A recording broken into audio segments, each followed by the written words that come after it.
Nossa aula de História, página 29, vamos falar sobre tolerância religiosa. Vocês sabem o que significa tolerar? Tolerar significa não destruir algo, apesar de discordar dele. Você já parou para pensar que no Brasil tivemos influência de diferentes culturas? Será que houve tolerância entre os indígenas e europeus, holandeses e portugueses, espanhóis e africanos? Quando os portugueses chegaram ao Brasil, trouxeram a religião católica. Nas fazendas de cana-de-açúcar, ter uma capela era fundamental. Nós vimos isso nas figuras, nas imagens. Alguns padres também vieram para ensinar a religião católica aos indígenas. Eles reuniam os indígenas nos aldeamentos que foram chamados de missões. Abaixo a foto do que restou de um desses aldeamentos no Rio Grande do Sul. Então, olha aí. Aldeamento em São Borja, Rio Grande do Sul. Enquanto Maurício de Nassau esteve no Brasil, outras regiões, além da católica, foram permitidas. Muitos holandeses eram protestantes, mas permitiram a vinda de judeus, as celebrações dos católicos e que os escravos que trabalhavam nas plantações de açúcar realizassem seus rituais da religião africana. Então, atualmente, o Brasil é predominantemente um país católico, mas há uma diversidade de religiões que também ocupam espaço na nossa cultura. Estou na página 30, hein? Maurício de Nassau e os holandeses têm um lugar especial na história da tolerância religiosa no Brasil, já que permitiram que protestantes, católicos e judeus vivessem suas crenças. Você sabia? A primeira sinagoga das Américas foi construída em Recife, e isso ocorreu durante o período da ocupação holandesa no Brasil. Olha aí, o local da primeira sinagoga das Américas foi reformada e hoje abriga um centro cultural judaico. Para pensar, somos pessoas diferentes com pensamentos e escolhas distintos, né, bem diferentes. Por isso, sempre teremos opiniões diferentes sobre muitos assuntos. Também somos pessoas livres e temos o direito de expressar nossa opinião. Mas devemos fazer isso com respeito e amor, considerando quem pensa diferente de nós, né, gente? Sempre respeitando a opinião das outras pessoas. E as escolhas também, né? Página 31. Vamos fazer. Quais religiões Maurício de Nassau permitiu no Brasil durante o período em que governou Pernambuco? Então foram elas: protestantismo, catolicismo, judaísmo e religiões africanas. 2. Observe as imagens abaixo e identifique qual religião ela representa. Então, a primeira figura aí em cima, do lado esquerdo, são religiões africanas. Ao lado, cristianismo. Abaixo, do lado esquerdo, islamismo. E do lado direito, judaísmo. E troque ideias.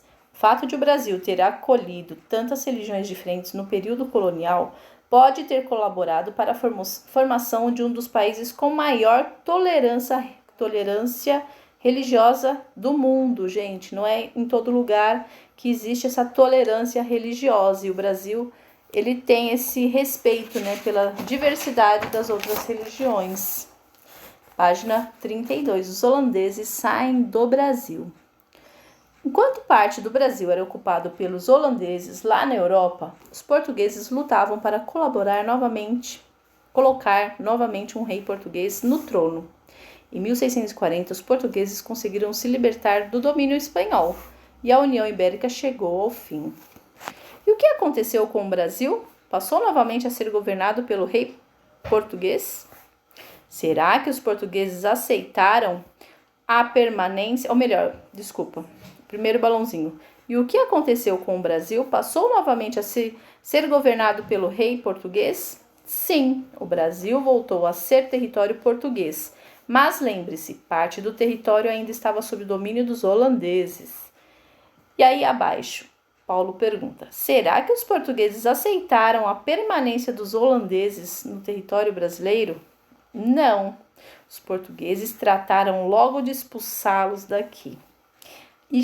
A Batalha de Guararapes. Esse foi o nome da principal batalha dos portugueses que moravam no Brasil. contra os holandeses. Em 1654, expulsaram os holandeses do Brasil definitivamente.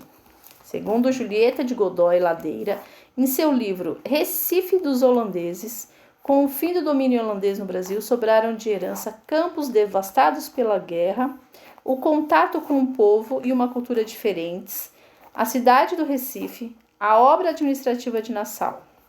E ficaram, sobretudo, muitos olhos azuis, como duas contas, que povoariam a região séculos afora, e lindos retratos de moças brasileiras, parecendo princesas holandesas. Número 1.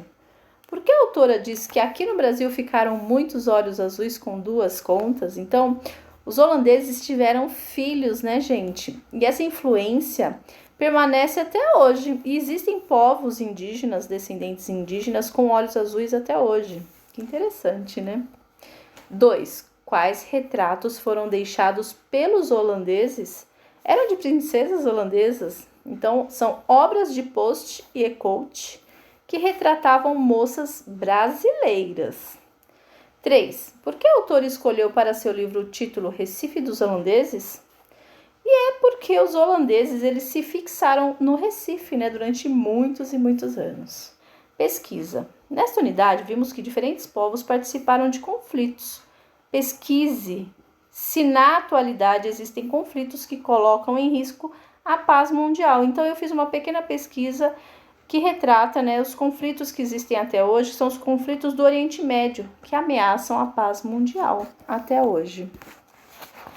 E aqui tem uma diversãozinha para vocês, para quem souber e quiser jogar um pouco de xadrez. No final do livro tem um encarte, né, os encartes da página 93 e 95, falando sobre aí o xadrez, Holanda e Espanha.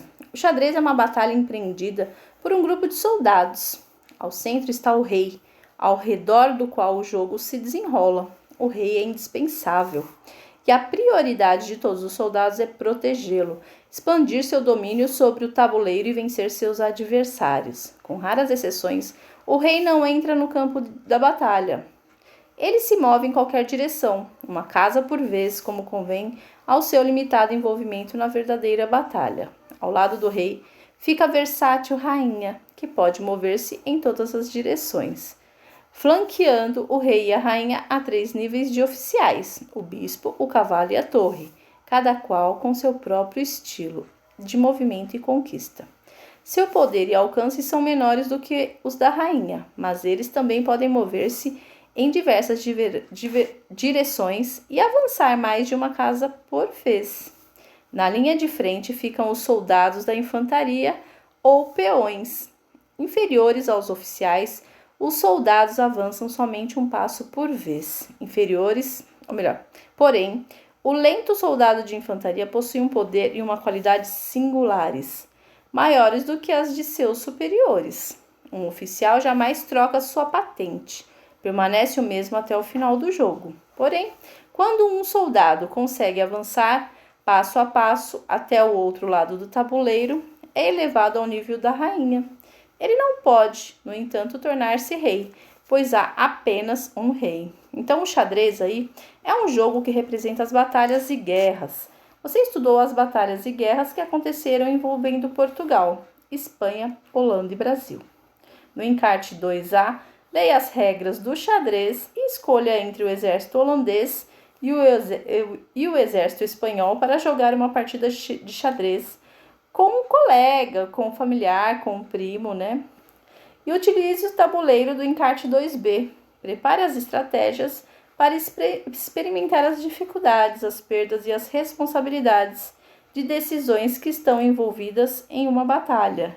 Mesmo que seja uma batalha de tabuleiro, é tudo uma brincadeira, tá, gente? Então esse jogo fica para vocês se divertirem, tá bom? E por hoje é só, fiquem com Deus, se cuidem!